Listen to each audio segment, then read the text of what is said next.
Okay,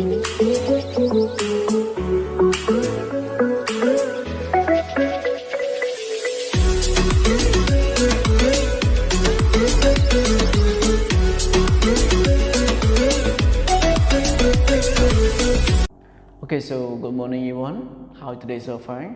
Very good, right? So according to yesterday's Wednesday, we studied about hangout 6 and grammar practice 3. So today is Thursday. So Thursday we are going to study grammar practice 3 first, and then we are going to move on with hangout 6, right? Okay. So in grammar practice 3, today I believe that everyone has known about the passive form, right?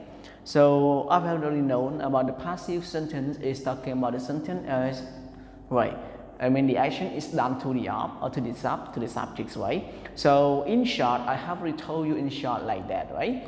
Active refer to the sentence that is talking about the subject is the word, and active or a passive is subject and receiver. So when it is going to talk about the subject and verb do the activity, you are calling this one as a passive, an active sentence. But when you see the subject receive activity from the objects, okay, this one we call passive sentence, okay, right? However, in passive sentence is already formed with be plus participle, okay, right? So right now everyone, let's move to our lessons that you are going to open your grammar practice 3 books on page 51 altogether. That our page 51 today we are going to continue about our passive sentence, but the passive here it means no by phrase. So in this sentence it means that we do not need to put by when it is going to be shown in the sentence.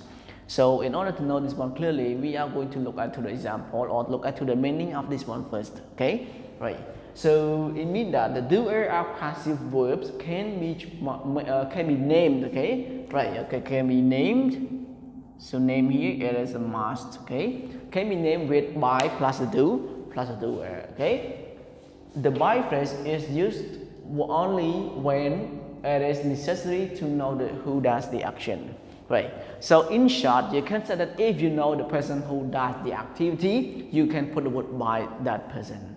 But if you don't know exactly who does the activity, you do not need to put any word or any by phrase. Likely, let's see our example that you are going to see clearly and know clearly about this one, right? But if you have any questions, you can drop the question in the group, so the answer will be responded to all of you after all, okay? So I believe that you might already know about this one because I used to teach you once, and now it is really teaching, but I don't giving you with more detail about this one. I just want you to look back to the books and then learn about this one and read it, and you might know clearly about this lesson, okay, right? So in here, let's see our example altogether. So example, the packet, right? Okay, is it right? The packet was delivered yesterday. So in the first sentence, we do not use by phrase because of what? I do not know exactly who delivered it, right? So when you don't know exactly who is the doer of this activity, you do not need to put by. But look at the second example. It is the same, right? Both of these sentences are the same, but the difference is that one is by data, one is without by. Why? Okay, without by here, it means that I do not know exactly who is the doer. But when I know exactly who delivered this one, I use with the word by that person. So the packet was delivered by data yesterday. So it is because of what I have known who delivered this one to me. Dara, right? So that's why I know that person, I have to put the word by. So in here, again and again, to be speaking about this one, I would like to tell you that when you know the doer, you can put by, but when you don't know the doer, you do not need to put by. Okay? So this is the main purpose, the main rememoration of you that have to remember, and you have to be noticed about each section or each part, right? Okay. So to be clear about this one, I would like you to look at the section C altogether in our book on page 51 that circles the correct words. So in here, you are going to circle each correct word in a sentence, okay? Right. And likely our number one is like given you with the example is that verse, okay, verse found, right? Okay. So let's move to number 2. This building built or was built in 1982. Which one is it? Very good, right? So number 2 is was built.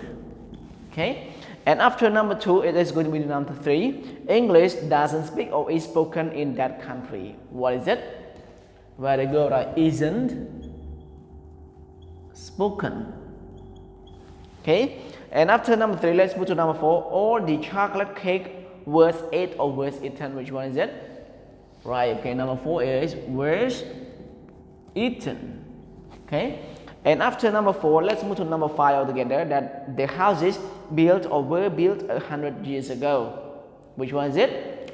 Very good, right? Was built. Okay, right. And after that, let's move to number 6. Our window was broken or broke by the storm. Which one is it? A1.